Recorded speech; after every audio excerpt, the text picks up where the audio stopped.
Ha, qəşəng gəlmişik dağa, otun yandırmışıq. Kərim ağa da qəşəng burada istiqamlarımızı yürüyür. Su da buradan gedir. Adam rutxanada baxır, keyf eləyir suya. Behdən aləm, behdən ləzzət. Tamam əziz dağçılar qardaşlarımıza buyururuq ki, gəlin bu Eynalın dağısından istifadə edin. Bəsər hava, aləm, dağ. Görürsünüz, təbiət adam ləzzət apar əslən burada. Otu da qoymuşuq, qəşəng ot çayın.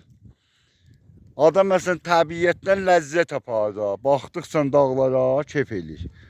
Qəşəng səbzi xürrəmlıq. Kərim ağa da baxsın bir dəqiqə burada filmi qəşəng götürsün.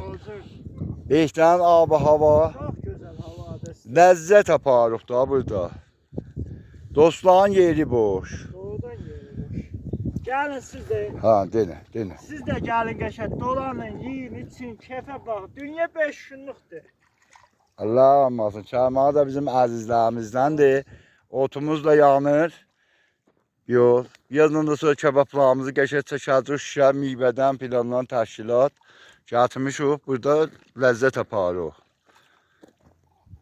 Hər kəs gələr fəqət burada ləzzət aparır. Behdən aləmdir burada. Görürsünüz, hava əslən bir dənə mığmığa yoxdur var. Allahdan ötürü. Gəlin qəşəng bura. Baxın.